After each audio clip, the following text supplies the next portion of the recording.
16절 한 절씩 천천히 함께 읽어보도록 하겠습니다. 계시록 1장 9절에서 16절입니다. 함께합니다. 나 요한은 너희 형제요 예수의 환난과 나라와 참음에 동참하는 자라.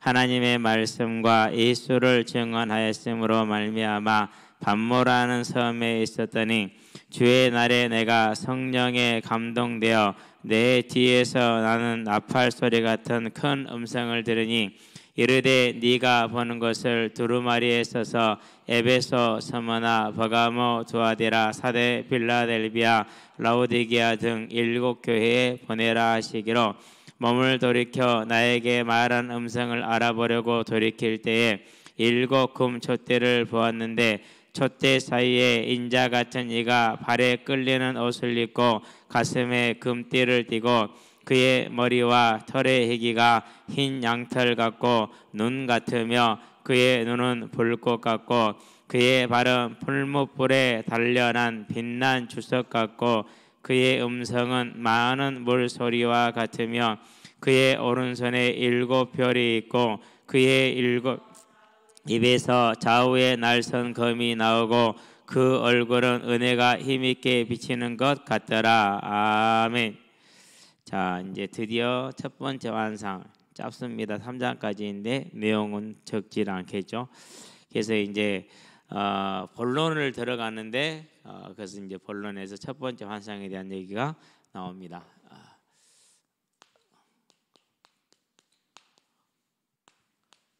이거 뭐 환상이라고 보기에는 그렇죠. 왜 너무 자세하잖아요. 그렇죠. 보고 쓰고 있는 것처럼. 그렇기 때문에 너무 명료하고 너무 분명하다. 하나님께서 분명히 영으로 이제 보여주시는 건데 범위가 이제 1장 오늘 읽은 9절에서 마지막 3장까지 22절까지 끝이거든요. 그래서 7 교회에 대한 이야기까지 이제 끝나게 되는데 아마 시간은 많이 걸릴 것 같아요. 대청을 해보니까 좀 이렇게 빨리 갔거든요. 뭐 하루에 한 장, 한 주간에 한 장 그랬는데 어렵대요. 그래서 생각을 해보니까 그럴 것 같아요. 저도 처음 볼 때 정말 이게 낯설고 그랬단 말이죠. 그래서 좀 어려웠는데 어쨌든 그렇게 알고 천천히 간다 생각을 하시고요. 일단 9절에 보니까 나 요한은 그렇게 얘기를 했어요. 사도라는 단어를 쓰지 않고 나 요한 그랬죠. 그러니까 되게 뭐가 느껴지죠? 친밀하죠. 그렇죠? 너희 형제요 그렇게 얘기를 했어요. 그러니까 분명히 지금 사도이거든요. 그러는데도 형제라는 단어를 썼어요. 맞죠? 사도이지만 형제가 맞죠. 그런 얘기는 저와 여러분들한테 이제 중요한 부분입니다. 우리가 교회 안에서 여러 가지 직분을 받고 많은 것들을 가지고 있습니다. 그러나 근원적인 건 뭡니까? 근원적인 것은 형제죠. 저와 여러분 항상 이 사실을 잊어버리지 않게 되길 바랍니다. 자, 너희 형제요 예수의 환난과 그렇게 얘기를 했어요. 자, 예수의 환난이라는 거 예수님께서 십자가 순환을 당하셨죠. 자, 그러면은 요한은 지금 뭘 당하고 있느냐? 요한은 유배가 됐어요.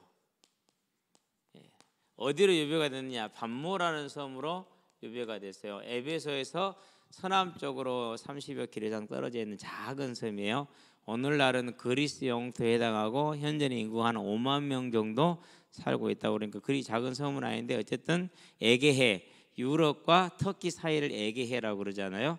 거기에 있는 작은 섬입니다. 거기에 유배를 받은 것이죠. 근데 이제 요한도 이렇게 유배를 갔지만은 초대교회 때 보면은 많은 사람들이 유배를 당해요. 가령 이제 처음에 이제 기독교가 이제 공인이 되고 나서도 어떤 파가 득세를 하면은 반대파는 유배를 가야 되고 뭐 이런 식인 거죠. 안 그러면 또 이제 이단들이 나오면 이단들을 전부 다 유배 보내버리고 뭐 그런 식이에요. 그래서 유배를 참 많이 갑니다. 어쨌든 간에 예수의 환난 이렇게 본인이 유배를 당해 있잖아요 지금.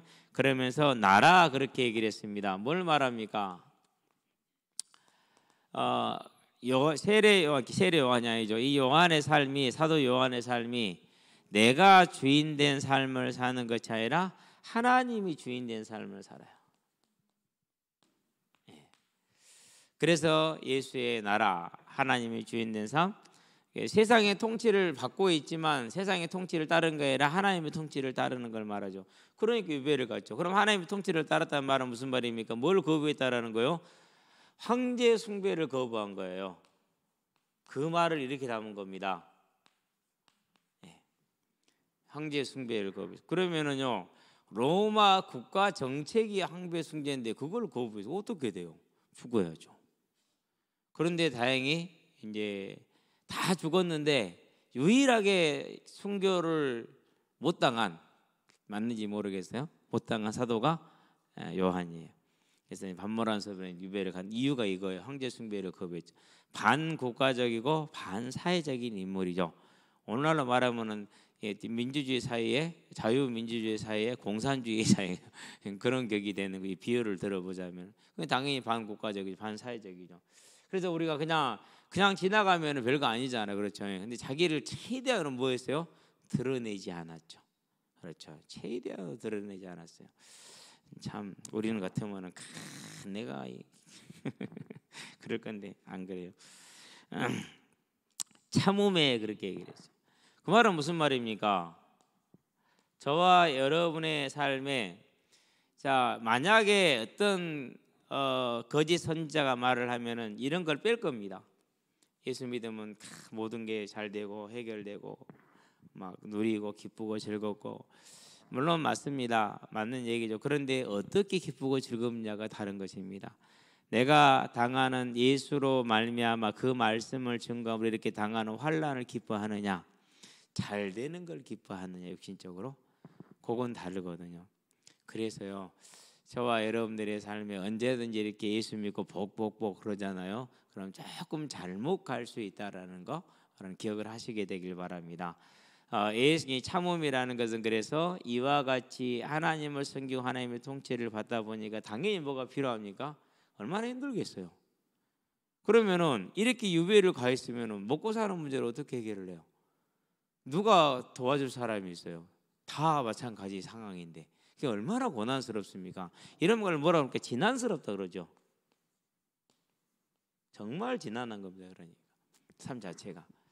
그래서 뭐가 있는 겁니까? 그래서 천국 소망에 서 있는 것이고, 그래서 또 참고 또 인내하는 것이죠. 저와 여러분이 이 땅을 살아가는 날 동안에 김태형 목사가 어느 날 막 복만 얘기한다 그러면 여러분 조용히 사라지시게 되길 바랍니다. 왜요? 뭔가 좀 바뀌었다는 소리거든요. 뭔가 좀 변질됐다는 소리예요. 분명히 근데 초대교회 때는 모든 성도들이 이런 삶을 살았고, 지금은 그럼 어떤 시대입니까? 지금은 이제 이런 눈에 보이는 가시적인 핍박이 없는 때잖아요. 그럼 무언가가 이제 다른 게 있겠죠. 사단이 가만히 있을까요? 그렇지 않죠. 절대 가만히 있지 않아요. 뭔가 다른 형태로 들어와 있어요. 그게 뭡니까? 그게 이제 복이나 안 그러면은 방종을 포장한 자유나 이런 걸로 들어오게 되어 있습니다. 항상 깨어 있게 되길 바랍니다. 자라에 동참하는 자라, 동참이라고 그랬어요. 그러니까 모든 성도들도 뭐 하는 소리죠? 함께 고난을 받고 있다라는. 사도락에서 예외가 아니잖아요. 그죠? 네. 사도락에서 예외가 아니고 영적인 권능이 크고 이런 계시와 환상을 보고 그런 은혜 가운데 들어갔다고 해서 예외 아니에요? 예외가 없잖아요. 모두가 이렇게 당하고 있죠. 그래서 요한복음에서 뭐라고 말했습니까? 16장에서 33절에 세상에서 너희가 환난을 당하나 그러나 담대하라 내가 세상을 이기었노라 이렇게 얘기를 하지 않습니까? 저와 여러분의 삶에 복음으로 말미암은 멸시와 조롱과 손해가 있을 겁니다. 그런 게 있을 때 저와 여러분들은 내가 예수님의 고난과 환난에 내가 지금 동참하고 있구나. 이게 뭐다? 하늘의 상급이구나 라는 걸 알고, 절대 그때 문제가 올 때 내가 인도를 뭐 잘못 받았는가, 내가 뭐 불신앙이 있었는가, 내가 뭐 죄가 있어서 하나님이 나한테 벌 주시는 건가, 이렇게 착각하지 않게 되길 바랍니다. 저와 여러분들 중에 죄 없는 사람 손 아무도 없어요. 저와 여러분들 믿음 온전한 사람 손 아무도 없어요. 절대 불가능한 얘기. 그런 것은요, 그런 식으로 판단을 하면은요, 우리는 다시 어디로 돌아가야 돼요? 불교로 돌아가야 돼요. 옛날에 그 불교로. 그런 게 아니에요. 뭐 하는 거예요? 하나님으로 인해서 예수로 말미암아서 이렇게 우리가 동참을 하는 거예요. 저와 여러분들 이 삶에 동참할 수 있는 믿음의 삶을 살기 바랍니다. 조금 그게 덜한 사람이 있어요. 그러면 그걸 가지고 뭡니까? 나만 호의호식하지 말고 그것을 나누어서 함께 평균에 분배하게 함께 누리게 하시게 되길 바랍니다. 그게 이 땅의 삶인 것이죠. 그래서 예수님도 고난을 당했기 때문에 저와 여러분들도 고난을 당하는 건 당연한 것이다. 당신이 복음을 몰라서 그러는 게 아니고 당신이 누림이 없어서 그러는 것이 아니고 하나님의 나라에 동참하는 것이다. 그럼 이런 건 뭐라고 설명을 합니까? 그죠? 이렇게 고난으로 힘들었는데 복음 몰라서 이런 거예요? 그건 아니잖아요. 그런 사기꾼들이 많이 등장을 해요. 항상 있었어요. 지금도 있고 마찬가지입니다. 이런 상황 속에서 뭐 하는 건 기뻐하고 즐거워하는 것 아닙니까? 그게 진짜 기쁨이고 그게 진짜 즐거움인 겁니다. 저 여러분들이 이 소망에서 절대로 떠나지 않게 되길 바랍니다. 10절에 보니까 주의 날 그랬습니다. 주의 날입니다. 자, 여기서 이제 주의 날 그랬는데 이 주의 날은 뭡니까? 예수님께서 부활한 날을 말합니다. 그럼 언제이죠? 부활하신 날이 일요일이죠.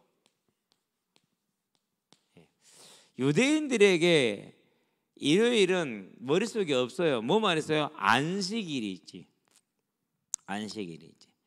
그러는데 이제 예수님께서 7교회에 편지를 보내는데 언제 보냈어요? 이날 보냈어요. 뭐에서 뭐로 바뀌었다라는 거예요? 안식일에서 이제 이 날로 바뀌었다라는 건 누가 지금 시작하시는 거예요? 예수님이 하나님이 예수에게 주셔서 예수가 천사를 통해서 요한과 교회로 그렇죠. 이건 야 이제 안식일 교회 성도들 그런데 누가 그랬냐라고 말합니다. 보세요, 하나님이 일요일 날 하셨잖아요. 다른 단계 하나님이 이렇게 일요일을 뭐로 잡으신 거예요? 복된 날로 삼으신 거예요. 안식일에서 이제 일요일로 바뀌신 거죠. 뭐 때문에요? 복음이 완성되었기 때문에 그렇다라는 것이죠. 다른 말로 표현하면 주님께 속한 날입니다. 그래서 사도행전 20장 7절이나 한번 펴볼까요?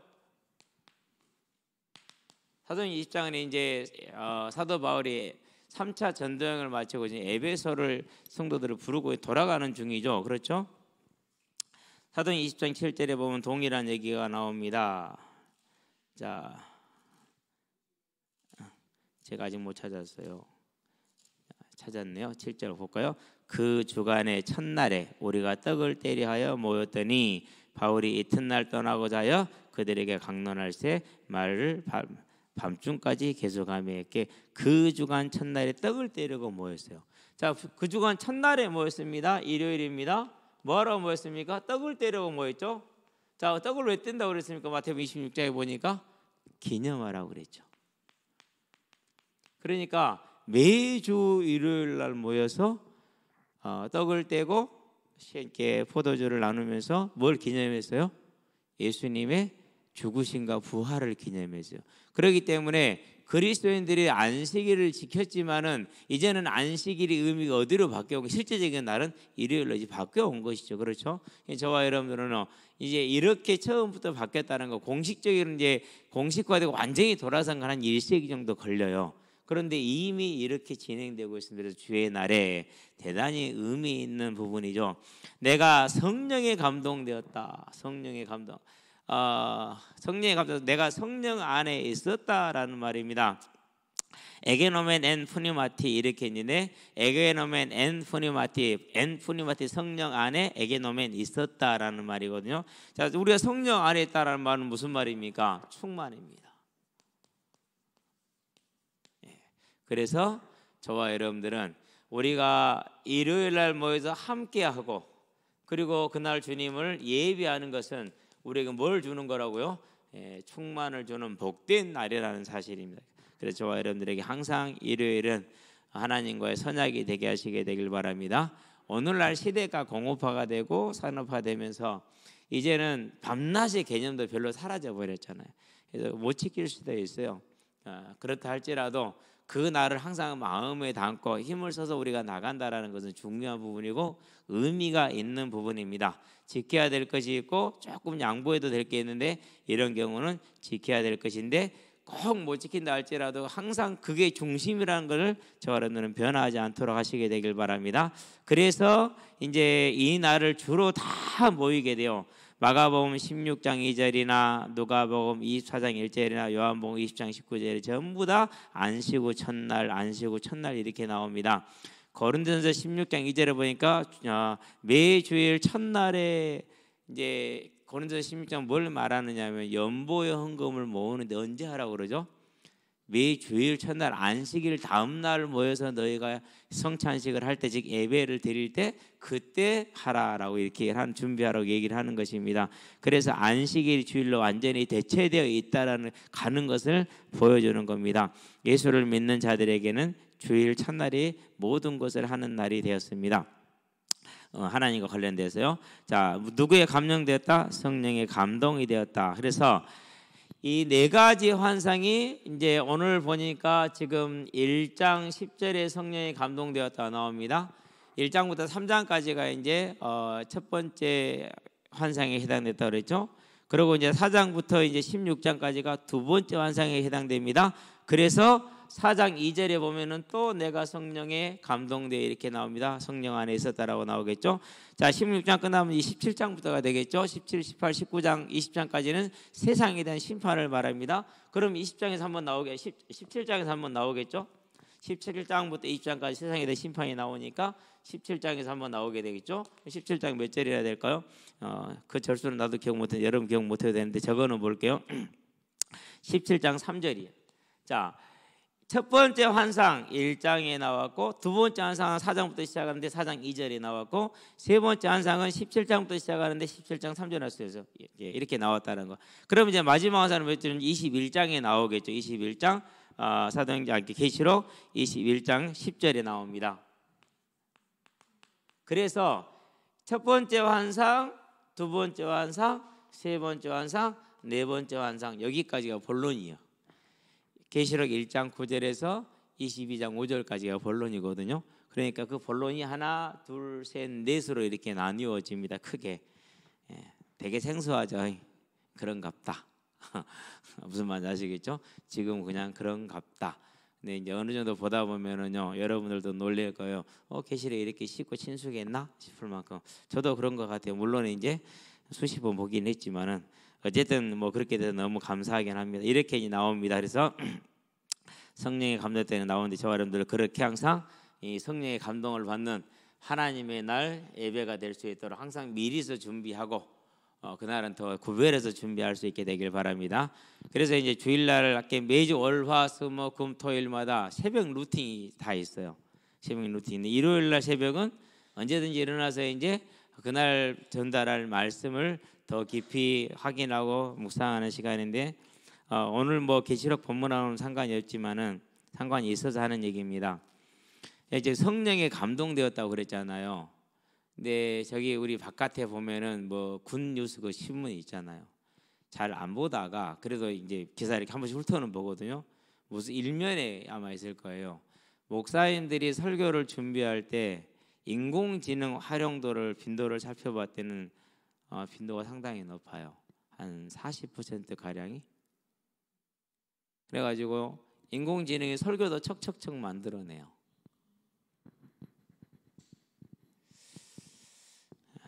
제가 이제 가끔 가다가 이렇게 우리 교회 성도들 말고 다른 교회 성도들 만나서 얘기를 하다 보면은 목사님 설교가 지루해요. 어떤 내가 고등학교 때 선생님이 있으니 이 선생님 6개월마다 한 번씩 교회를 옮긴대요. 6개월 그 목사님 설교 들으면 더 들을 게 없대요. 내가 속으로 그랬어요. 아, 이분들이 구원을 못 받았구나. 병들었구나. 어제 아침 밥 먹어서 저녁 같은 밥 먹으면 맛없어요? 병들은 사람 맛없어요. 먹기 싫어요. 죽어야 돼요.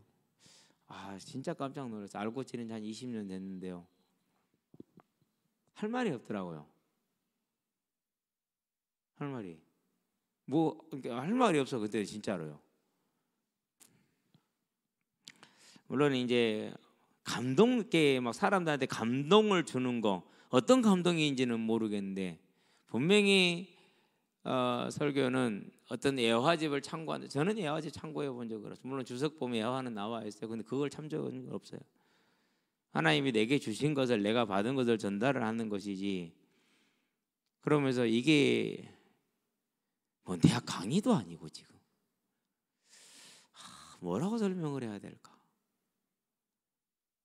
그러니까 이제 사람들이 지루하니까 계속 뭐 똑같은 얘기인데 이렇게 바꾸고 저렇게 바꾸고 이렇게 바꾸고 저렇게 바꾸고 단어만 바꾸고 말만 바꾸기도 하고 뭐 그러면 새로운 것인 것 같기도 하고 사람들은 그런 것이 확 몰려다니고 어쨌든 절망스러운 때도 있어요. 그런 걸 보고 있으면 나는 예수를 그렇게 믿어본 적이 단 한 번도 없는데 저와 여러분들은요 살아계신 하나님과 동행하는 매일매일 그분과 한순간순간이 새로운 시간이 되기를 바랍니다. 여러분에게 다가오는 주님의 말씀이 지루하다, 전에 아는 거다, 들었던 거다, 성경에 모르는 거 있어요? 그 사람은 간첩이요. 왜? 평생을 예수를 믿은 성경 한번 모르고 성경 내용을 모르면 간첩인 거지. 그렇잖아요, 그렇죠? 그래서 깜짝 놀랐어요. 이렇게 교회 안에 구원 못 받은 사람이 수두룩박두겠는가 싶을 만큼 모든 교회가 다 마찬가지가 되겠죠. 저와 여러분들은 분명히 성령에 감동되는 이 믿음의 삶을 내 스스로 지켜나가기를 주의 이름으로 축원드립니다. 그래야지 안 그러면은 맨당 패턴이 똑같아. 밥 먹지 마세요. 맨당 그게 그 밥이고 그게 그 음식점 가봐도 이제는 갈 데가 없어요. 왜요? 그게 그거거든. 그럼 먹고 나면 짜요. 맛있는 집일수록 몸에 안 좋다는 소리예요. 먹고 놀아서 뭐 물을 충분히 먹고 나는데 물이 땡긴다. 이 집 두 번 가면 안 되겠구나. 우리 집에서 먹는 게 제일 좋아요. 그 밥에 그 나물이지. 제일 맛있어요. 저와 여러분들은 언제나 잊어버리지 않게 되길 바랍니다. 11절입니다. 이르되 그랬어요. 아니 안 됐다. 내 성령에 감동되어 내 뒤에서 나는 나팔 소리 같은 큰 음성이다 그랬어요.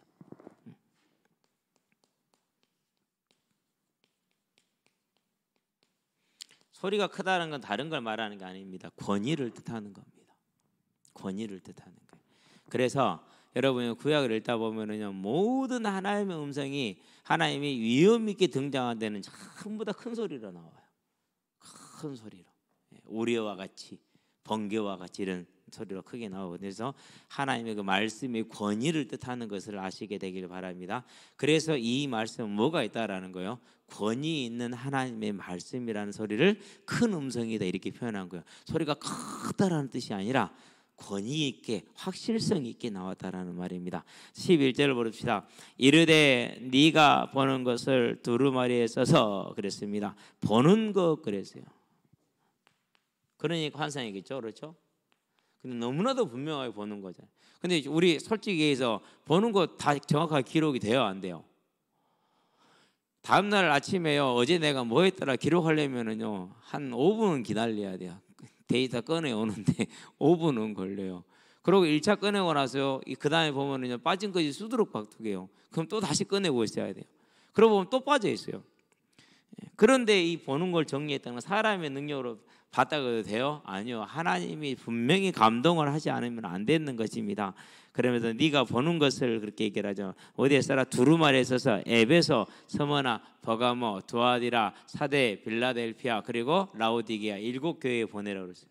편지 몇 통 써야 돼요? 똑같은데요? 똑같은데 7통 써야 돼요. 생각 안 해봤거든요. 근데 계시록 1장 1절부터 22장까지 22장 24절인가 마지막 23절인가 되거든요. 22, 23절인가 된갑다. 근데요 7통 한번 써보세요. 쉬운 일은 절대로 아니에요. 지금 이사야서 41장인가 지금 42장인가 지금 치고 있거든요. 대략 한 장을 치는데 타자 그렇게 느리지 않습니다. 느리지 않고 상당히 준수한 실력입니다. 준수한 실력인데도 한 1시간 가까이 걸려요. 한 40분, 40분 이상, 40분 이상 걸리는 것 같아요. 차분하게 하다 보면은 세 번, 네 번 이렇게 확인을 해야 되니까 그래도 오타가 있거든요. 그런데 이것을 이제 글자 하나 틀리면 안 되잖아요. 또 헬라어는 점이 많아요. 위에다가 점을 여러 개 찍어야 되거든요. 그거 하나 틀려도 안 되거든요. 그러니까 이것을 7통을 쓴다. 사람이 할 수 있는 일은 되겠지만 대단히 어려운 일이죠. 하나님께 역사해 주셔야죠. 그래서 한 번도 기억을 해본 적이 없는데 7통을 써야 돼요. 자, 그럼 7교회에는 어떻게 되느냐? 에베소 교회가 가장 먼저 받았죠. 그런 다음에 이게 이제 서만학 교회, 그런 다음에 버가모 교회, 그런 다음에 두아디라 교회, 사대 교회, 빌라델피아, 라오디게 이렇게 됩니다. 거리가 5, 60, 5, 60, 5, 60 대충 그렇게 됩니다. 그리고 여기서 150km 정도. 이게 한 150. 에베소하고 라오디게 교회가 한 150km 정도 됩니다. 나머지 대부분이 50에서 60km 정도의 거리를 가지고 있습니다. 이렇게. 근데 이게 뭐냐? 이게 당시 동방에서 오는 교통로예요. 이게 다 그대로 동방에서 서방으로 들어가는 교통로 이렇게 돼 있거든요. 그러니까 그 교통로의 주요 도시를 따라서 편지를 이렇게 보낸 겁니다. 여러분들이 그 정도 이해를 하시고, 지도가 궁금하신 분은 교회 톡에 카페에 들어가면은 매 장마다 교회 7 지도가 다 나와 있으니까 하나 클릭해서 다운 받으시면은, 그래서 여러분이 좀 해서 놓으시면 집에 걸어 놓으시면 좋을 겁니다. 제가 한다 했는데 깜빡했네요. 이번 주 안에 해서 교회 저기 앞에다가 배치해 놓도록 하겠습니다. 자, 7교회 편애기로 하시기로 그러죠. 12절 몸을 돌이켜 나에게 말한 음성을 알아보려고 돌이킬 때에 7 금촛대를 보았는데, 그랬어요. 7 금촛대라고 그랬어요. 네, 이것은 다른 걸 말하라 교회를 뜻합니다. 자, 20절을 볼까요? 20절에 설명을 해놨죠. 20절에 보니까 네가 본 것은 네 오른손의 7별의 비밀과 또 7 금촛대라. 7별은 7 교회의 사자요, 7 촛대는 7 교회니라. 그렇게 얘기를 했잖아요. 7 금촛대는 교회입니다. 7입니다. 항상 얘기하고 있듯이 7은 완전수입니다. 모든 시대, 모든 교회, 다른 말 표현하면 모든 성도를 말합니다. 저와 여러분들도 포함이 되겠죠.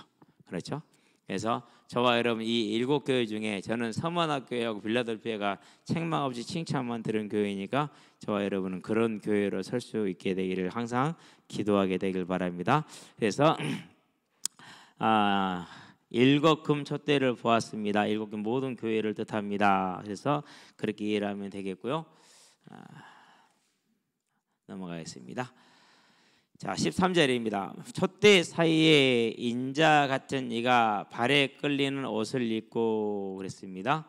가슴에 금띠를 띠고, 자, 여기서 이제 인자 같은 이 그랬죠. 인자는 누구를 말하죠? 앞에는 1절부터 8절에 나오는 하나님의 보좌는 성부 하나님이었어요. 그러고 여기서 나오는 거는 이제 예수님을 말하는 겁니다. 그래서 예수님의 모습이 8가지로 설명이 될 겁니다. 8가지 모양으로. 저와 여러분들은 그거 하나하나가 전부 다 우리에게 상급과 그리고 하나님의 통치와 연관되어 있습니다. 저와 여러분의 삶과 연관되어 있으니까 가면서 이제 하나하나씩 보도록 하겠습니다. 첫 번째가 뭐가 나옵니까? 인자 같은 이가 발에 끌리는 옷을 입었다 그랬어요. 자, 발에 끌림, 그러면 긴 옷이란 뜻이잖아요. 자, 제사장들이 옷을 해 입는데 뭐가 보이면 안 되죠? 다리가 보이면 안 돼요. 내 하체를 보이지 말라 그랬어요. 출애굽기 28장에 보면은, 그래서 28장 4절에 보면은 긴 옷을 입게 해요. 그래서 이 긴 옷은 누구를 뜻하느냐? 제사장을 뜻해요.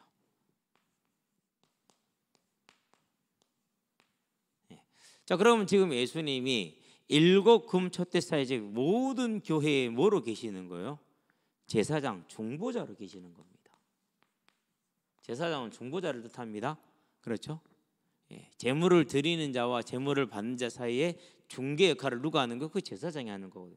중보자로 계시는 거예요. 그래서 말하면 누구 이름으로 기도하는 거예요? 그래서 예수 이름으로 기도하는 거예요. 다른 단계 두면 안 돼요? 안 돼요. 예수님이 엄마가 있어요, 없어요? 그 어떻게 엄마가 있을 수 있어요, 하나님이? 그래서 예수님이 뭐라고 그랬습니까? 여자여, 요한복음 1장에서 2장에서 내가 당신이 나와 뭔 상관이 있습니까? 이렇게 얘기를 하잖아요. 여자라고 부르잖아요. 왜 그래요? 엄마인데? 그거 상관이 없다라는 얘기예요. 그러니까 사역과 관련된 공사를 구분하셨어요. 그렇기 때문에 누구 뭐 제자들을 통해서 엄마를 통해서 예수님을 통해서 하나님께 가면 쉽다, 그런 구조 없습니다. 언제나 다른 길을 둘 수는 없어요. 딱 하나 해야 돼요. 그런 부분은 정말로 명확하게 해야 돼요. 그렇지 않고 양보하게 되면은요, 그건 큰일 나게 돼 있어요. 그래서 이렇게 교회에서 천주교를 정통교회라고 얘기를 하더라고요. 아니요, 그건 좀 고민을 해봐야 돼요. 왜 그러냐면 일단 외경이 7개나 더해졌어요. 397년? 헷갈리네. 397년 카르타고인가? 그때 정경으로 이렇게 확정이 다 된 게 뭐예요? 신약 27권이거든요. 그런데 거기 7권의 외경을 더했어요. 외경에 대해서 대략적인 내용을 전부 다 지금 정리를 한번 해보긴 했는데요. 사서 한번 봐야 되나 이제 그런 생각도 들어요. 사서 한번 봐야 되나 무슨 내용으로 말하고 있는지 그런 생각도 드는데요. 분명히 더하지 말고 빼지 말라고 그랬는데 그러면서도 이렇게 중보자를 뭐 했어요? 바꿔놨잖아요. 그러면 안 되는 것이잖아요. 어쨌든 저와 여러분들은 이 발에 끌리는 옷을 입고 있던 우리의 중보자들인 예수님. 그럼 뭘 뜻합니까? 언제나 저와 여러분 질문하게 되길 바랍니다. 모든 문제 그리고 일 그리고 더 중요한 건 사역. 저와 여러분들이 하나님의 나라 하는 일이잖아요. 그렇죠? 이 모든 것을 누구한테 가지고 가라고요? 이제는 절대 내가 판단하지 말고 내가 뭐 하지 말고 언제나 주님께 가지고 가는 저와 여러분 되시기를 바랍니다. 그래서 그분께 맡겨야 돼요. 며칠 전에 현장에서 어떤 중학교 2학년 애가 중학교 3학년 때 이 병신 새끼야 장애인 새끼야 그러더라고. 제가 혼을 냈어요. 예. 너는 이 발언이 분명히 법적인 책임을 져야 되는 발언이다. 법정까지는 거리가 멀지만은 솔직히 두들겨 펴고 싶었는데 참았어요. 내 앞에서는 나가라. 한 번만 더 그랬다가는 내가 너를 가만두지 않겠다. 그랬거든요. 좀 강하게 할 필요가 있어서 이제 이틀 만에 다시 왔더라고요. 내가 조건을 걸었어요. 물론 함께하는 거라는데 만에 하나라도 그런 언어나 언행이 나오거나 행동이 나오면은 바로 영구 제명이니까 아웃이니까 그렇게 하러 약속할 수 있냐? 할 수 있대요. 그럼 들어나 조금 순하긴 한데 게이벌은 남줘요 못 줘요? 귀신이 떠납니까? 쉽게 안 떠납니다. 그건 인격이 아니라 기격입니다. 그것은. 그래서 거기서 한 번 더 생각을 했어요. 주님은 어떻게 하실 것인가? 저놈이나 나나 거기서 그거지. 하나님 저 인간이 회개할 수 있게 되길 바랍니다. 그럼 그 인간이 회개하는 길은 뭐밖에 없어요. 강하게 한다고 회개하지 않아요. 그래서 사랑이 가장 위대한 힘을 발휘하는. 그래서 받아주지 안 그랬으면 받아주겠습니까? 안 받아주죠. 결국은 어제는 애들이요 초등학생들이요 3학년 애들이요 경찰에 신고해 버렸어요. 그래갖고 경찰이 와가지고 나는 대한민국 경찰에 대해서요 진짜 욕하고 싶어요. 그런 신고를 받으면 분명히 데리고 가서 조서를 받고 부모도 부르고 선생님도 부르고 다 해야 돼요. 유치장에 두고. 근데 그렇게 않고요 가더라고요. 내가 보면서 그러니까 너희들이 물경찰이 되지. 그런 애들이 경찰력 진짜 우습게 보거든요. 그렇게 한두 번 겪다 보면은 대충 다 넘어가진단 말이에요. 그리고 뭐 하지 않아요? 안 걸려요. 쉽게 말해서 심하게 때리지 않는 한 걸리지 않아요. 그런데 거기까지 가려면은요 보통 착한 애들 어떻게 되죠? 어마어마한 스트레스와 삶의 불편을 겪잖아요. 옛날에 좀 모질한 새끼들 불러갖고 뭐해라 하려다가 이제 이것 때문에 참고 있었어요. 분명히 한 번은 얘기를 해야 될 것 같죠. 그래서 데려다 놓고 분명히 유치장에 넣고 준수를 숙여 조서 받게 하고 그러고 그걸 다 뭐 해야 돼요? 해야 돼요. 그냥 하면 안 돼요. 왜? 애들을 위협했으니까 협박했으니까. 근데 이게 이제 잘한다니까는요. 그래가지고 이제 물론 돌아선 애들이 많지만 그렇지 않은 경우도 많거든. 그렇게 해야 딱 그렇게 하고 나니까 그날 이후로 조용히 어제 그러거나 그 뒤로 잠잠하면 순해지더라고. 그 순해질 애들 왜 순하게 안 만드냐고요. 제가 악하게 키우냐고요. 그건 경찰들의 문제지. 그때 딱 잡아줘 버리면 끝나는 문제인데 안 잡아지니까. 그래서 뭐라고요? 바늘 둬서 소독되니까 그때 잡으라고 그러잖아요. 바늘 둬서 잡으라고 그러잖아요. 그래서 보면서 저 새끼들은 그 경찰할 자격이 없는 새끼들이요. 목사 여기서 죄송합니다만 얼마나 열받았으면 그러겠습니까? 안 봐서 몰라요. 얼마나 시득시득한지 그냥 한 조목 그래도 안 된 것들이. 자, 하여튼 발에 끌리는 옷을 입어서 가슴에 금띠를 띄었습니다. 실은 허리띠입니다. 허리. 근데 허리에 띌 것을 어디에 띄었어요? 가슴에 띄었어요. 더 높다라는 뜻이요. 계시록에 보니까 17장 14절에 모든 민족이 하나님을 대적할 것이나 그는 만왕의 왕이요 만주의 주가 되심으로 이기실 터이요 이렇게 얘기를 했어요. 그 완전한 승리, 곧 계시록 12장 7절에서 9절에 나와 있는 그 승리를 뭐로 표현했어요? 이렇게 표현한 거예요. 십자가 대속의 완전한 승리로 말미암아서 허리띠는 왕들도 뛰는 거잖아요. 그렇죠. 일반부터 왕들도. 근데 그런 왕들보다 훨씬 높은 가슴이 뛸 뛰었다니까. 만왕의 왕이라는 걸 지금 말해주는 겁니다. 저와 여러분의 하나님입니다. 그래서 참았습니다. 그분이 왕은 따로 계시니까 내가 화내면 안 되잖아요. 그분이 화내야 되잖아요. 근데 그저께는 또 무슨 일이 있었냐면요. 이제 초등학교 이제 2학년인가 3학년인가 그래 조그만해요. 너무 작아서 우리가 저하고 못 놀아서 2학년 아닌가 2학년인가 보다. 걔들이 이제 팀을 막 짰어요. 앉아서 6명이서 여자애가 끼어가지고 그래가지고 축구를 하려고. 그런데 이제 어떤 커다란 아저씨가 자기 아들 데리고 오더라고. 그래갖고는 이제 얘들이 정중하게 얘기를 한 거예요. 우리가 이제 팀을 짜서 게임을 할 건데 비켜주시라. 우리가 먼저 왔으니까. 그러니까 누구들 거기서 놀고 있었잖아 새끼들아. 저리 가 이런 거예요. 얘들이 왔어요. 목사님 도와주세요. 왜? 여차저차 알았어. 예, 먼저 왔으니까 얘들이 예, 권리가 있으니까 비켜주셔야 됩니다. 뭔데 비켜줘요? 이러더라고요. 그러면서 누구를 새끼들아, 예? 쓰지도 않고 앉아서 처먹고 있었잖아. 우리 먹은 적 없었어요. 애들이 물은 마실 수 있고 뭐 음료수는 마실 수 있잖아요, 그렇죠? 보니까 먹은 게 아무것도 없어. 얘기를 했어요. 그러지 마시고 아이들이 먼저 와서 비켜주셔야 됩니다. 당신이 뭔데 나서니? 이러면 이제 말하면 안 되는 거예요. 이제. 그래서 얘들아 신고를 하든지 아빠 불러라 안 되겠다. 저 양반 말이 안 통한다. 열받더라고. 그래서 내가 고등학생한테 야이 개새끼들아 침 받지 말아게 씨발놈 더럽게. 누구한테 한 소리예요? 그거 들으라고. 이렇게 고등학생 나 쳐다보고 눈이 동그래졌고 이러더라고. 아 누구 말고. 한 놈이 얼마나 그것 때문에 열받았고 우는데 그런데도 다 자기 식구들 모아서 즐겁게 놀고 있더라고. 부인까지 나갔고 내가 보면서 그랬어요. 한마디 하려다 안 했어요. 네 울음에 대해서 하나님께서 돌봐달라고 내 기도하마 하려다가 참았어요. 진짜 그럴 때 보면 정말 앞뒤에 없는 사람들 정말 많거든요. 욕하고 싶거든요. 참아야겠어요. 왜요? 그분이 왕이라 내가 화를 낼 수가 있어야지. 내가 화를 못 내지. 그래서 욕만 했어요. 그냥 야이 개새끼 더럽다 침 받지 말라고. 그랬더니는 와서 이제 막 뭐 좀 먹고 있던 고등학생이 나를 쳐다보니 눈이 동그래져 갖고 눈 찡그다면 너 말고 그제서야 이제. 옛날에 은천 초등학교 있을 때 학생들이 교장 선생님 욕하는 때 친구한테 욕했거든요. 맨날 교장 선생님들이 애들 아침에 공차면 뭐해라 했거든요. 그런다 애들은 이렇게 했는데 내가 그런 걸 보면서 아이고 성질이 살아갖고 닭 말았다. 그래서 가슴에 금띠를 띄었습니다. 저와 여러분은 예수님이 우리의 주인 되고 왕 되게 하시게 되길 바랍니다. 안 그랬으면 내가 경찰 불러버렸어. 어쩔 수 없이 참았지. 그래서 항상 주님이 저와 여러분의 왕 되는 삶으로 서게 되길 바랍니다. 왜요? 분명히 말했습니다. 마태복음 28장에 뭐라 말했어요? 하늘과 땅의 모든 권세를 내게 주셨으니 그러므로 너희는 가서 그 녀석이 얼마나 서럽게 울든지 아야 울지 말고 이리 온나 나랑 같이 하자. 겨우 달려가지고 와가지고 우리와 같이 하는데 하다가 좀 이따 가더라고요. 14절입니다.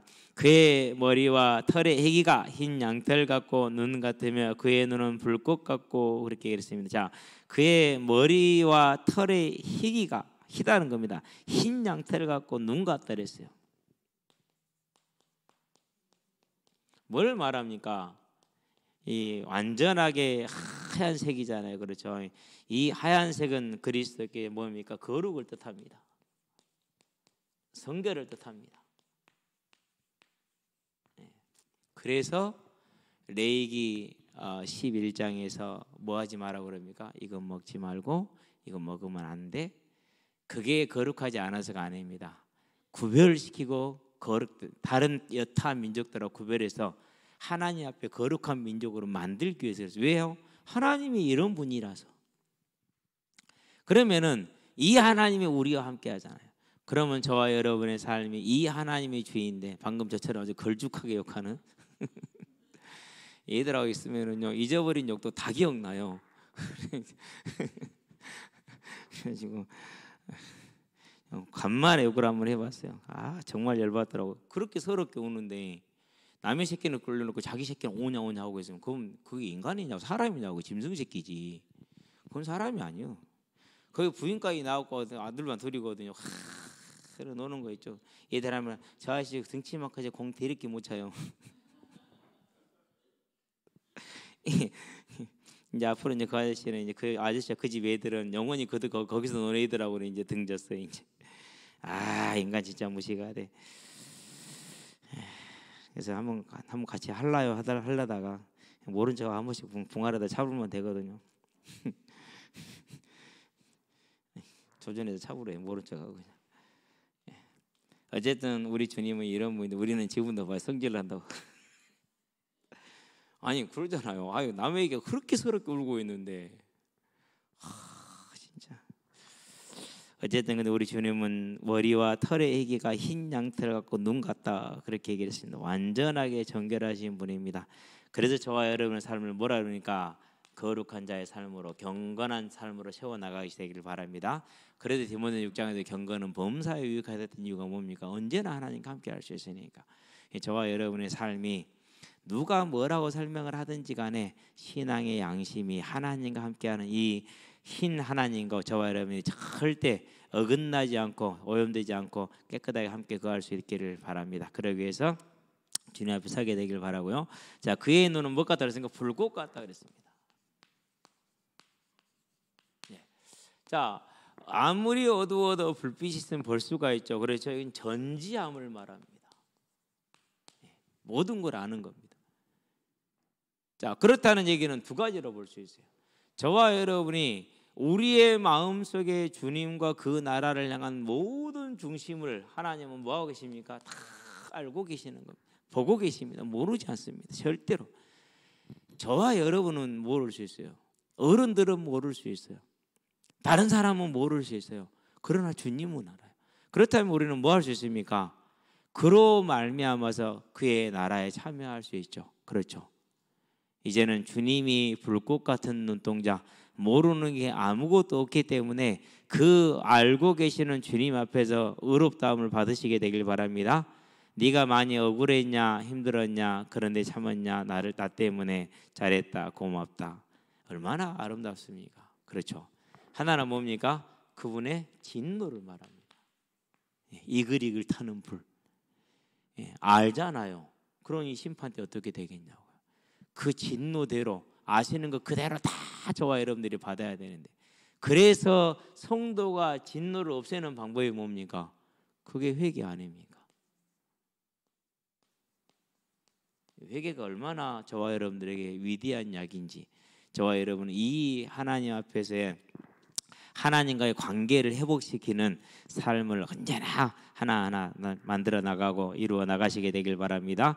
그래서 이 주님의 완전하신 그 눈이 우리를 향해서 보고 있다라는 겁니다. 자, 그러면 우리가요 마태복음 6장을 한번 볼까요? 3절 4절입니다. 주님이 어떻게 보고 계신지 잠깐 나와 있죠. 아주 일부분요. 3절에 보니까 이렇게 말하면 너는 구제할 때에 오른손이 하는 것을 왼손이 모르게 하여 네 구제함을 은밀하게 하라. 은밀한 중에 보시는 너의 아버지께서 갚으시리라. 그래서 저는 항상 이 부분을 마음에 담고 있습니다. 여러분이 헌금을 얼마를 어떻게 하는지도 모릅니다. 저기 꽃에처럼 보는 일이 없고 본 적도 없습니다. 왜요? 여러분의 상급이 여러분 온전한 상급이 되게 하기 위해서 대신에 감사 기도의 봉투를 써놓는 거 제가 다 모아놓고 특별히 관리하고 있으니까 여러분들이 그건 아시게 되길 바라고요. 자, 기도에 대한 얘기입니다. 5절이죠. 또 너희는 기도할 때 외식하는 자와 같이 하지 말라. 그들은 사람에게 보이려고 회당과 큰 거리 여기에 서서 기도하기를 좋아하느니라. 내가 진실로 너희에게 이르노니 그들은 자기 상을 이미 받았느니라. 너는 기도할 때 네 골방에 들어가 문을 닫고 은밀한 중에 계신 네 아버지께 기도하라. 은밀한 중에 보시는 네 아버지께서 갚으시리라. 아침에 시편을 보는데요, 이렇게 33편이 그렇게 은혜로울 수가 없어요. 63편하고 2편이요. 한참을 전에는 읽고 지나가는데 요즘은요 2번 읽고 3번 읽고 계속 읽고 앉아 있거든요. 그 시간이 기도 시간인 거죠. 그래서 저와 여러분들이요, 이 하나님이 이 신실하신 나의 모든 기도를 들으시고, 왜요? 불꽃 같은 눈동자로 다 보시기 때문에. 그래서 우리의 삶에 실질적으로 주님이 우리의 주인 되는 그런 것을 잊지 마시고 위로받으시고 힘을 내시게 되길 바랍니다. 새롭게 하시게 되길 바랍니다. 언제나 우리 사회를 다 알고 계시는 것을 잊어버리지 말고요. 자, 이사야서를 한번 펴볼까요? 자, 40장이죠. 오늘 어저께인가 그걸 타이핑을 했는데 27절부터 31절에 보니까 야곱아 그러면서 또 한 소리 듣죠. 네가 어찌 말하기를 야곱아 어찌하여 네가 말하며 이스라엘은 네가 이르기를 내 길은 여호와께 숨겨졌으며 내 송사는 하나님께서 벗어난다 하느냐. 하나님이 나의 일을 몰라준대. 난 너무 억울한데. 그렇지 않습니다. 다 불꽃 같은 게로 다 알고 계십니다.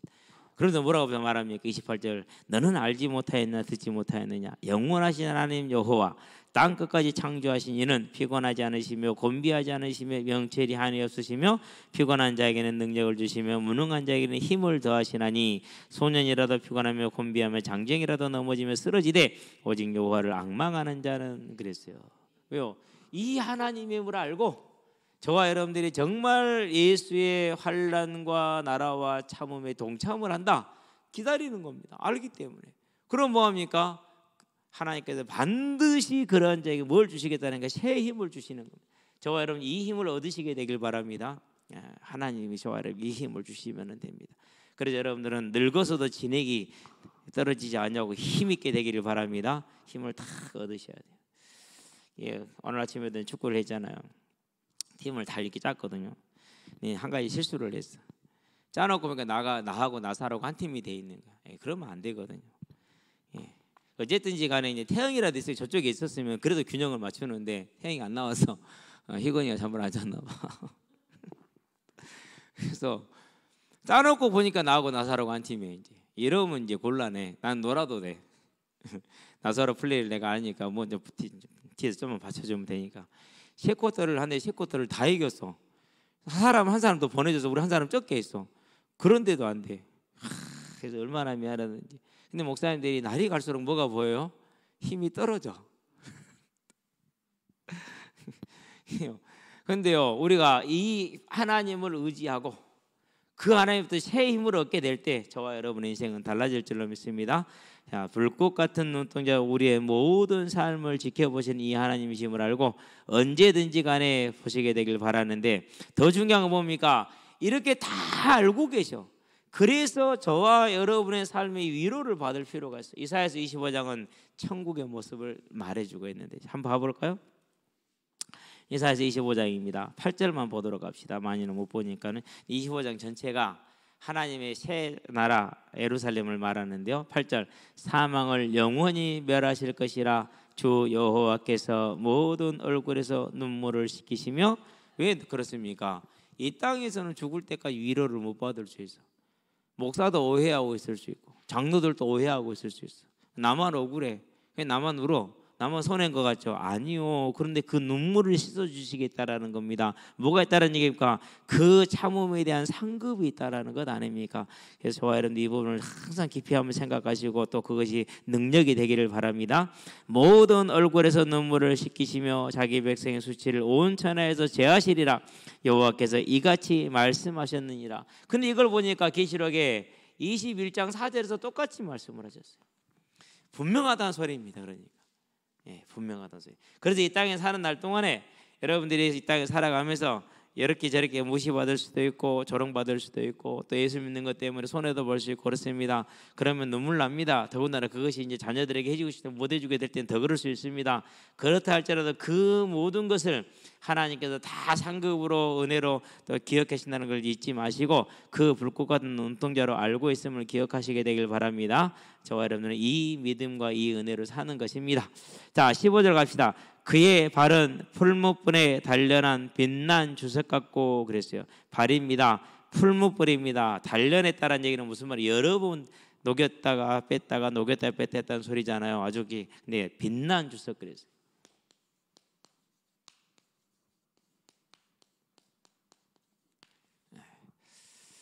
자, 이 발에 될 빛난 주석 그럼 느낌이 어떻습니까? 강하다라는 느낌이죠. 그렇죠? 단단하다는 느낌이죠. 이런 느낌이죠. 이건 뭘 뜻합니까? 이것은 심판을 뜻합니다. 이 단단한 발을 가지고 포도송이를 밟으면 어떻게 될까요? 진짜 뭐가 어떻게 될 것 같죠, 그렇죠? 이 단단한 발을 가지고 나중에 계시록 14장을 한번 가볼까요? 계시록 14장에 가보면 그거 발을 가지고 자 14장 보니까 18절 20절입니다. 뭐라고 말하냐? 또 아니구나. 14장 18절에 보니까 또 불을 다스리는 다른 천사가 제단으로부터 나와 에리한 낫 가진 자를 향하여 큰 음성으로 불러 이르되 네 에리한 낫을 휘둘러 땅에 포도송이를 거두라. 불신자들입니다. 그 포도가 익었느니라 하더라. 지하기 관영했다는 소리입니다. 천사가 낫을 땅에 휘둘러 땅에 포도를 거두어 하나님의 진노의 큰 포도철에 던짐에 성 밖에서 그 틀이 밟히니 그랬어요. 이 빛난 주석은 그걸 밟는 걸 뜻합니다. 그러면은 이 주석을 가지고 주석처럼 단단한 발을 가지고 포도송이 밟아보면 어떻게 되겠어요? 파삭도 이런 파삭이 없죠. 완전히 그렇죠? 예. 피가 그 발핀이 틀에서 피가 나서 말 골레까지 닿고 2m 정도 됩니다. 1600 스타디온 키로수로 바뀌면 300km 정도 됩니다. 그러면은 300km 거리에 2m 정도의 피다. 상상이 됩니까? 대한민국 한반도를 전체의 피로 다 덮은 겁니다. 그 정도가 되죠. 예, 퍼졌더라. 하나님의 심판의 엄미함과 확실함을 보여주는 것이 단련한 빛난 주석입니다. 그래서 저와 여러분들은요, 이 땅에 사는 날 동안에 반드시 하나님께서 이 심판을 이렇게 엄하게 행할 건데 저와 여러분 어디서 벗어났다고요? 여기서 벗어난 거 그거 하나로만 해도요 우리가 하나님을 찬양하며 평생을 감사할 수 있죠. 그렇죠? 그런데 뭐 설교가 거기서 거기에요? 그럼 구원 안 받았다는 소리거든요. 천국 모른다는 소리거든요. 아예 거긴 관심도 없는 거예요. 참 보면서 어찌 이렇게 아직 쳐다보면서 한심하다 쳐다볼 수는 없잖아요. 안타까운지. 참. 근데 뭐 이해는 돼요. 이해는 되는데 수용은 못해요. 아니 이 어마어마한 심판에서 우리 같은 죄인이 벗어날 수 있는데 얼마나 감사한 일입니까? 경찰서를 안 가봐서 그래요. 유치장을 안 들어가 봐서 그래요. 들어가 보세요. 조서를 안 받아봐서 그래요. 받아보세요. 절대 쉬운 일 아닙니다. 그래서 검찰청에 와서 수사를 날새서 받을 때 밥을 시켜주면은 3분의 1도 못 먹는답니다. 딱 한 사람이 있었대요. 다 먹는 사람이 정주영 씨. 아따 만나다 더 없냐? 그만한 배포가 있다는 소리죠. 그렇죠? 그래도 돌아가셨어요. 저와 여러분은 어쨌든지 간에 이 빛난 주석 같은 발로 밟히는 포도 같은 신세에서 벗어났다라는 것만 해도 어디입니까? 그래서 이 땅에 사는 날 동안에 억울하고 온통한 마음이 있고 힘들어도 이 하나님의 심판을 바라보며 참으시게 되길 바랍니다. 자, 그의 발은 그렇습니다. 그의 음성은 많은 물소리와 같다 그랬어요. 자, 음성이 아까 말했죠. 많은 물소리, 큰 소리죠. 그러니까 그렇죠. 우리 이것은 시편을 보면은 돼요. 시편 29편을 보면은요, 전체가 다 그 얘기를 합니다. 한번 보도록 합시다. 천천히 가려고 하는 거니까요. 자, 29편에 보니까 몇 절 안 됩니다. 자, 같이 천천히 해볼까요? 너희 권능 있는 자들아 영광과 능력을 여호와께 돌리고 돌릴지어다. 여호와께 그의 이름에 합당한 영광을 돌리며 거룩한 옷을 입고 여호와께 예배할지어다. 여호와의 소리가 물 위에 있도다. 영광의 하나님이 오랫소리를 내시니 여호와는 많은 물 위에 계시도다. 위엄을 뜻하는 거죠. 여호와의 소리가 힘 있으며 여호와의 소리가 위엄차도다 그랬죠. 그런데 또 갑니다. 여호와의 소리가 백향목을 꺾으시며 여호와께서 레바논 백향을 꺾어 부수시도다. 그 나무를 송아지같이 뛰게 하시며 레바논 시로는 들송아지같이 뛰게 하시도다. 여호와의 소리가 화염을 가르시도다. 여호와의 소리가 광야를 진동하시며 여호와께서 가데스 광야를 진동시키시도다 그랬어요. 화염을 가른다. 큰 불의 능력이 있다는 겁니다. 땅을 진동시키는 능력이 있습니다. 여호와의 소리가 암사슴을 낙태하게 하시고 살림을 말갛게 벗기시니 그의 성전에서 그의 모든 것들이 말하기를 영광이라도다. 그래서 큰 소리는 영광을 뜻합니다. 여호와께서 홍수 때에 자정하셨으며 홍수 때에 자정에 따르면 심판 때에 자정에 따른 소리를 말하는 겁니다. 여호와께서 영원하도록 왕으로 자정하시도다. 왕의 소리가 큽니다. 여호와께서 자기 백성에게 힘을 주시며 여호와께 자기 백성에게 평강의 복을 주시리로다 그랬어요.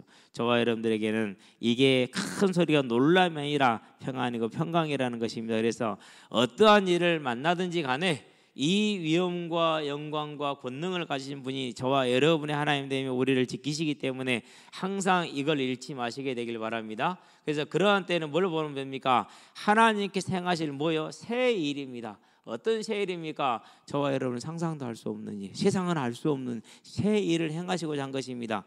그렇기 때문에 하나님께서 그런 일을 이렇게 큰 소리로 역사하시는 겁니다. 두려워하지 마시고 떨지 마시고, 내가 믿음이 없어서 그러는가? 믿음 있는 사람이 누가 있습니까? 내가 뭘 잘못했는가? 잘못 아는 사람이 누가 있습니까? 다 똑같습니다. 그렇기 때문에 그렇게 아시고 절대 흔들리지 마시고 굳건하고 담대하시게 되길 바랍니다. 자, 그러면서 16절입니다. 그의 오른손에 7별이 있고 그의 입에서 좌우에 날선 검이 나오고 그 얼굴은 해가 힘있게 비치는 것 같더라 그랬습니다.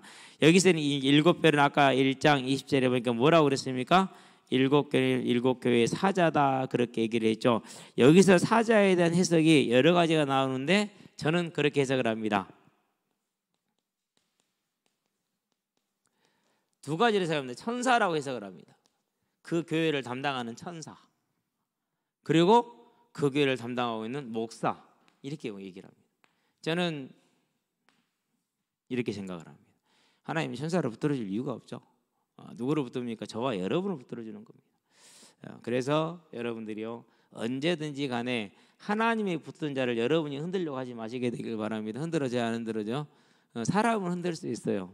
근데 하나님은 못 흔들어요. 하나님 자꾸 그러면 어떻게 됩니까? 죽을래? 죽어야 됩니다. 그래서 하나님이 붙든 자를 자꾸 흔들려고 하지 마시고요, 여러분들이 거기에 순종하셔야 됩니다. 여러분이 틀린 것이고 우리가 틀린 것일 수 있어요. 그래서 하나님 앞에서 누가요?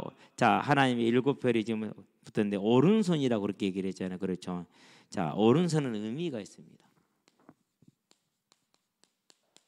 여러 가지 표현을 하고 있는데 출애굽기 15장을 봅니다. 출애굽기 15장에 보니까 6절에서는 권능과 영광의 승리를 뜻합니다. 출애굽기 15장 6절입니다.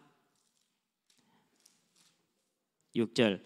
자, 여호와여 주의 오른손이 권능으로 영광을 나타내시나이다. 여호와여 주의 오른손이 원수를 부수시나이다. 여호와의 오른손은 그 권능과 원수를 이기는 승리를 뜻하는 것이라는 것을 보여주죠. 이사야 41장 10절입니다. 자, 이사야 41장 10절에는 뭐라고 말을 합니까? 이렇게 얘기를 합니다.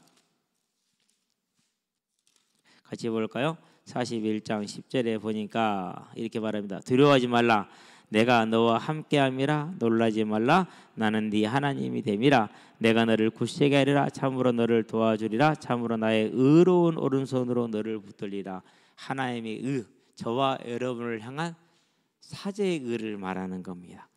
그래서 십자가 대속의 그 의로 저와 여러분을 붙든다는 걸 표현할 때 오른손이다라고 표현을 하는 겁니다.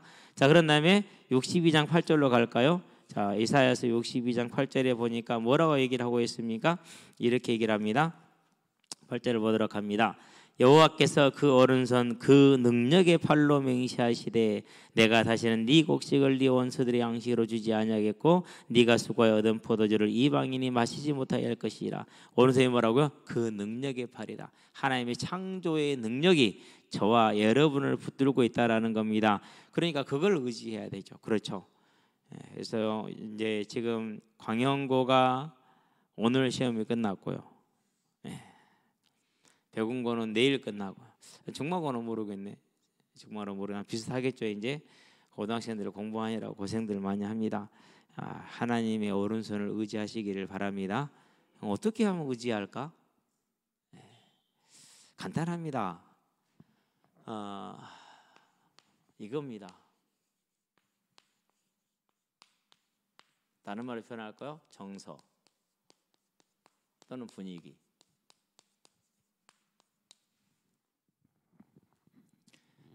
내가 무엇을 보고 듣고 있는지를 점검해 보면 돼요.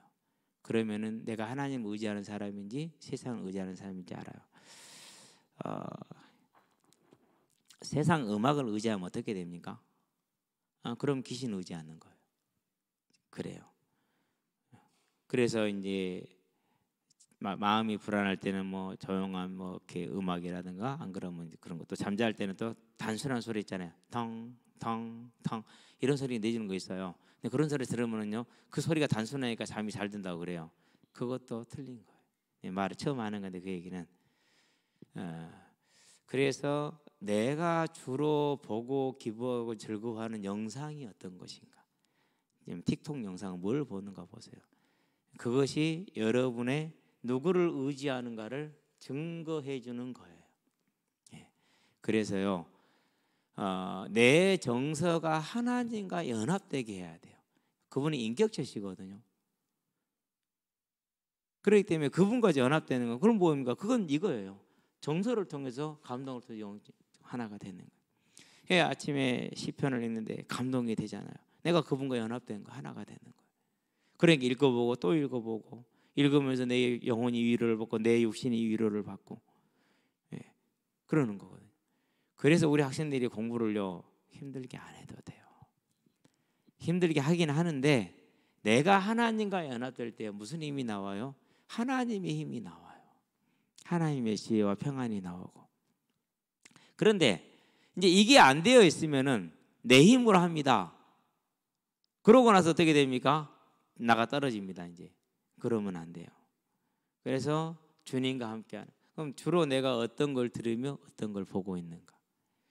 그래서 저는 집에서 그걸 좀 통제하기를 원하는데요. 발악을 합니다. 아주 그냥 아주 발악을 해요. 놔둡니다. 발악할 때는 놔둬야 되거든요. 반드시 꼭 여러분들이, 우리 학생들 특별히 이거 점검하셔야 돼요. 내가 무엇에 내 시간과 내 눈을 주고 있는가, 즉 내 정서와 내 감동이 어디에 있는가. 그게 내가 하나님과 동행하느냐, 안 그러면은 세상을 의지해서 그 종되어서 그 마약을 내가 받으면서, 받지 않으면 살 수 없는 이거거든요. 그 마약을 받는 거거든요. 강도의 차이가 있는 것뿐이지. 기억하시게 되길 바라고, 하나님과 함께 할 수 있게 되길 바랍니다. 그래서 저와 여러분은요, 하나님을 의지하는 그런 삶으로 온전히 세워지게 되기를 바랍니다. 자, 이사야서를 이제 저와 여러분들이 이제 봤고요. 그런 다음에 사도행전을 보면은 뭐라고 말하나 2장을 보도록 합니다. 자, 예수님을 베드로가 설교를 하는 장면이죠. 예수님에 대한 부분을 설명을 하는데 2장 이 33절에 뭐라고 말합니까? 이렇게 말합니다. 하나님이 오른손으로 예수를 높이심에 그가 약속하신 성령을 아버지께 받아서, 그렇죠. 자, 하나님이 높이심에 그랬어요. 부활을 시키시고 하늘 보좌에 앉게 하신 걸 말하죠. 오른손은 그걸 뜻하는 거예요. 저와 여러분이 높아지고 낮아진 건 누구에 있어요? 그분의 오른손에 달려 있어요. 이것을 알아야 돼요. 그래서 내가 누구에 감동된 사람이요?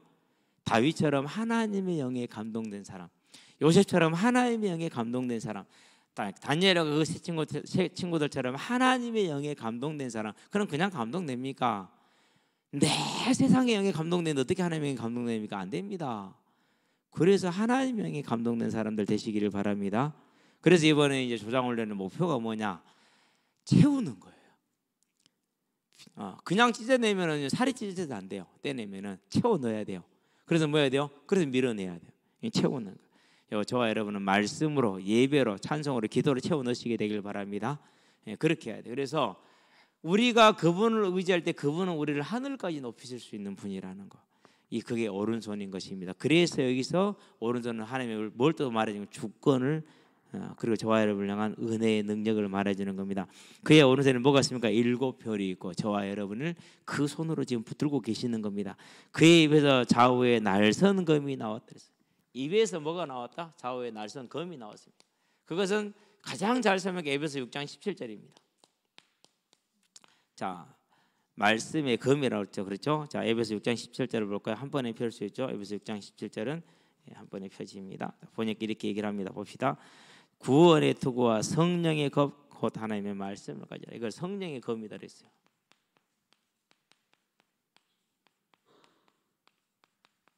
성령의 능력인 겁니다. 그러니까. 그래서 말씀을 마음에 담고, 특별히 학생회 때 많이 외우세요. 암송을 많이 하세요. 이번에 겨울 수련회 암송했던 거 다 잊어먹었을 겁니다. 아니요, 다시 복습하세요. 금방 되살아납니다.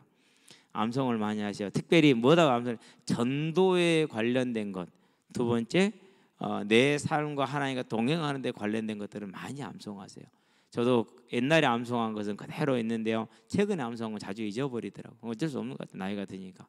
그래서 저와 여러분들이 이 하나님의 입의 검, 입에는 좌우의 날성검, 곧 말씀을 말하는데 그것이 성령의 권능인 겁니다. 그래서 말씀에 저와 여러분들이 서는 것인데, 이 말씀을 우리가 항상 함께하는 삶을 산다. 그게 조장훈련의 목표입니다. 그 뭡니까? 우리의 삶이 뭐야 합니까? 하나님의 능력 가운데 서게 하는 겁니다. 하나님의 능력 가운데 섰다는 말은 무슨 말입니까? 기능, 안 그러면 학업, 모든 걸 정복할 수 있고, 그리고 도려낼 수 있다라는 것 아닙니까? 그렇죠? 결단할 수 있다라는 겁니다. 절제할 수 있다라는 겁니다. 정확하게 인도받는다라는 겁니다. 그래서 오늘도요, 아침 운동을 하고 나서 아침을 조금만 먹었어요. 많이 먹으면 피곤하고 졸리니까. 그리고 잠깐 쉬었다가 또 열심히 이제 하루살을 준비하는데, 겨울에도 3시 반에 여기서 출발해서 4시에나 도착을 했는데, 여름인데 2시 좀 넘으면 전화 와가지고 목사님 언제 와요? 지 학교 끝나면 내가 나가야 돼. 그리고 자리 잡고 있습니다. 빨리 나오세요. 정작 가보면요, 자리는 내팽개쳐 불고요, 가볼 때도 있고 그래요. 어떤 놈 엉뚱한 놈들이 있어요. 왜 너 혼자 있냐? 누구는 갔어요. 그럼 혼자 있고 막 그래요. 그래서 이제 어쩔 수 없이 이렇게 일찍 갑니다. 집에서 좀 더 이렇게 말씀 좀 보고 싶은데 얘들이 불러내면 가야죠. 그럼 뭐합니까? 이제 끝나고 와서 해야죠. 이제 저녁에. 전에는 끝나고 바로 잤는데 지금 와서 내려가서 1시간 정도는 이제 성경을 앞에 놓고 이제 함께 합니다. 근데 재미있어요. 그래서 저와 여러분들이요, 하나님의 말씀을 저와 여러분의 삶의 빛을 가까이 하시게 되길 바랍니다. 그의 입에 좌우의 날성검이 있다. 이 말씀으로 또 뭘 할 것을 말하냐면요, 심판할 때 싸우시는 것이 이 좌우의 날성검입니다. 그래서 저와 여러분은 이 하나님의 말씀을 볼 때 이사야서 11장 한번 봐볼까요? 이사야서에 보니까 11장 4절입니다. 4절에 보니까 이렇게 말합니다. 공의로 가난한 자를 심판하며 정직으로 세상의 겸손한 자를 판단할 것이며 그의 입에 막대기로 세상을 치며 그의 입술의 기운으로 악인을 죽일 것이며, 그의 입의 막대기, 그의 입의 기운이 그의 입의 말씀을 지금 이렇게 표현을 했죠. 나중에 심판하는 도구가 이 하나님의 말씀이 기준입니다. 저와 여러분들 이 하나님의 말씀을 온전히 따라가는 믿음의 삶으로 세워가시게 되길 바랍니다. 그게 뭡니까? 그래서 저와 여러분들이 항상 이번 주에 받은 말씀 강단이죠. 그렇죠? 뭐 새로운 거 있어요? 하나도 없잖아요. 그렇죠? 하나도 없어요. 새로운 게 있으면 그 이단이죠. 그런 성경이 없는 거니까. 그런데도 불구하고 우리는 뭐 하는 겁니까?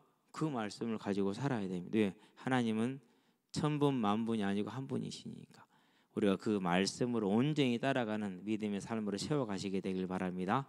그게 예배자의 삶이에요. 그래서 말씀을 자꾸 내 삶에 채워넣는 거예요. 어떻게 채워넣느냐? 일단은 가장 중요한 시간이에요. 내 하루의 시간 중에서 꼭 하나님의 말씀을 확인하고 그것으로 내 삶을 채워가시게 되길 바랍니다. 채워야 돼요. 그러면서 그렇게 하면은요, 말씀이 항상 생각나고 기억나게 돼 있어요. 그러고 이제 일과 사건을 만났을 때, 그래서 이번 주도 사건이 하나 있었어요. 아이들 사이에서 진짜 아무것도 아닌데 애들은 큰 사건이에요. 그것으로 인해서 학교에서 이제 완전히 따가 돼서 학교 생활이 애로사항이 완전히 활짝 꼽힐 수 있는 그런 이제 문제가 터진 거거든요. 그래서 조용히 한번 들어봤어요. 무슨 일이냐 들어보니까 너무 섣부르게 말을 한 것인데 그게 이제 엄청 커졌어. 뭐 수십 명이 연관돼 버린 거예요. 그래가지고 이제 곤란해졌어. 이 학교 저 학교가 막 연결이 되고 그래갖고, 그래서 이제 다 들어보고 나니까 답이 좀 나오더라고. 답은 하나밖에 없다. 빠른 사과가 답이겠다. 맞아요, 그러더라고. 어쨌든 빠른 사과했으면 좋겠다. 그렇게 해서 어제 물어본 게 이제 그 부분, 그건 일단락이 됐어. 그런데 이제 그 문제 과정에서 같은 편이 됐던 애들이 문제가 돼본 거야. 이제 왜? 네가 지금 이제 양치기 소년이 돼본 거죠. 이제 그러니까 거기에 대해서 해명을 하라는 겁니다. 이제 이게 얼마나 곤란하겠습니까? 그래서 어제는 제가 들어버렸어요. 얘들아, 답은 하나밖에 없다. 우리가 예수를 믿으니까 용서를 하자. 니들이 용서를 했으면 좋겠다, 이해해 줬으면 좋겠다. 오늘 드디어 얼굴이 보여. 이제 대충 이제 마무리가 됐다는 소리거든요. 그러면서 아이들한테 제가 다 얘기를 했어요. 내가 너희들을 위해서, 이 일을 위해서 기도할 테니까 그 결과를 한번 기다려 보자. 그랬는데 어쨌든 일단락은 된 것 같아요. 그러면서 이제 그 일을 처리하면서 이번 주 강단에서 주님이 하신 말씀을 조용히 돌아봤어요. 저들이 변소로 만들어야 될 우상이 너무나도 많구나. 스스로 치울 수 없는데 하나님 이걸 어떻게 도와줘야 될까요? 고민할 수밖에 없죠. 이제 그러면서 이제 학생들의 메시지는 친구였거든요. 누구하고 내 인생을 동행할 것인가? 그럼 하나님과 동행하는 인생을 살아야 되는데 그러려면은 뭐 해야 됩니까? 이제 그건 내가 이제 스스로 만들어 가야 될 하나님의 나라잖아요. 이걸 어떻게 저 아이들에게 세워줄 것인가? 누구한테 숙제를 주신 거예요? 하나님이 저와 여러분들에게. 나만 질 수 없어서 여러분들 얘기하는 거예요. 같이 지라고. 여러분도 그 짐을 지시게 되길 바랍니다. 우리가 져줘야지 누가 집니까? 그렇죠? 그래서 아이들이 이제 자기의 삶에 그 모든 찌꺼기들, 더러운 것들을 다 쳐낼 수 있는 그런 말씀의 검의 능력, 성령의 검의 능력을 쓸 수 있는 아이들이 되게 해달라고 함께 기도하셔서, 그게 이제 여름 수련회가 또 한 번의 매듭을 지어줄 수 있는 것이 되기 때문에요. 여러분들 함께 기도하시고 함께 또 참여해 주시게 되길 바랍니다. 기도합시다. 살아계신 아버지 하나님, 하나님께서 우리에게 다가오시는 이 다양한 모습 속에서 우리의 삶에 우리가 주님과 동행해야 될 것들을 한 가지 한 가지를 돌아보았습니다. 하나님, 이것들을 마음속에 조용히 담게 하시고 비록 또 흘러 지나갈 수 있겠지만은 그래도 그것이 우리의 영혼을 붙드시며 우리가 주께 기도할 때 우리는 잊어버려도 신실하신 주님은 잊지 않으시고 기억하시니 반드시 그것을 이루시고 우리의 삶에 그것을 보게 하셔서 우리가 믿음의 증인으로, 능력의 증인으로 서서 주와 온전히 동행하는 이 땅의 삶이 될 수 있도록 인도하여 주시기를 그리스도신 예수의 이름으로 기도합니다.